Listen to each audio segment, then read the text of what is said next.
Perang darat melawan Iran diprediksi jadi neraka yang belum pernah dibayangkan pasukan Amerika sebelumnya.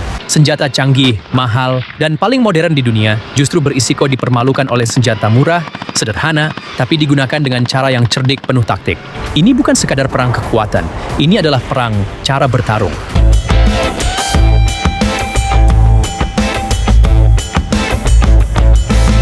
Amerika datang dengan kekuatan terbaiknya. Tank M1 Abrams, berat 70 ton, meriam 120 mm, armor super tebal, harga bisa mencapai 10-20 juta dolar per unit. Fungsinya jelas, menghancurkan semua di medan terbuka. Kelebihannya, hampir tak tertembus dari depan. Di langit rendah ada helikopter Apache dengan rudal Hellfire dan sensor canggih, serta kemampuan menyerang tanpa terlihat. Harga sekitar 30-50 juta dolar. Dari jauh ada roket HIMARS, presisi hingga ratusan kilometer. Satu tembakan bisa bernilai ratusan ribu dolar.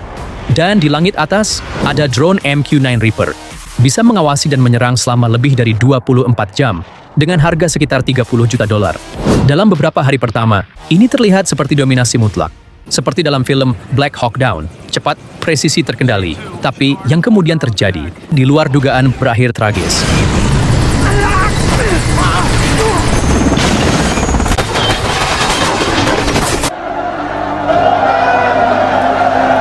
Iran tidak akan melawan di medan terbuka. Mereka akan menghilang, masuk ke kota, ke gang sempit, ke pegunungan.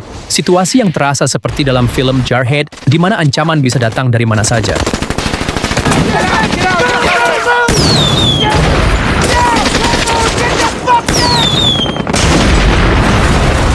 Inilah perang asimetris, perang di mana satu pihak tidak bermain dengan pola dan kekuatan senjata yang berimbang. Dan di dalamnya, ada konsep yang lebih berbahaya, serangan saturasi. Bukan satu serangan besar, tapi puluhan, bahkan ratusan serangan kecil yang datang bersamaan tanpa henti. Seperti tekanan tanpa jeda dalam film 13 Hours.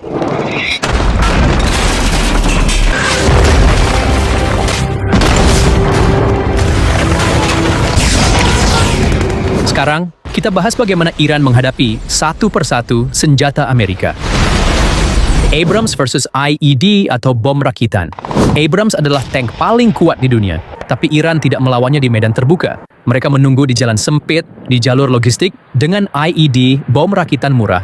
Tidak perlu menghancurkan tank, cukup melumpuhkan. Dan dalam satu ledakan, kendaraan puluhan juta dolar itu berhenti. Dan begitu berhenti, ia berubah dari senjata menjadi target. Apache versus Missile. Apache adalah pemburu mematikan, tapi untuk menyerang, ia harus turun. Dan disitulah Iran menunggu. Dengan manpads seperti Missile, rudal bahu dengan jangkauan sekitar 5-6 km, dan kecepatan hampir Mach 3. Harganya hanya puluhan ribu dolar. Dan satu tembakan bisa menjatuhkan helikopter puluhan juta dolar. Situasi seperti dalam film Lone Survivor, di mana teknologi tidak selalu menyelamatkan.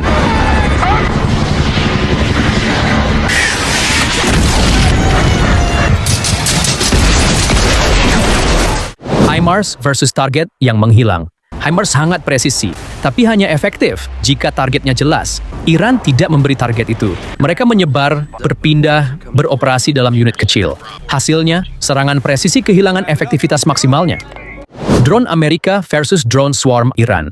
Amerika punya drone paling canggih, tapi Iran tidak mencoba menyaingi. Mereka melakukan sesuatu yang jauh lebih sederhana, membanjiri medan perang dengan drone murah. Drone Shahed 136 hanya sekitar 20.000 sampai 50.000 dolar dan bisa diluncurkan dalam jumlah besar.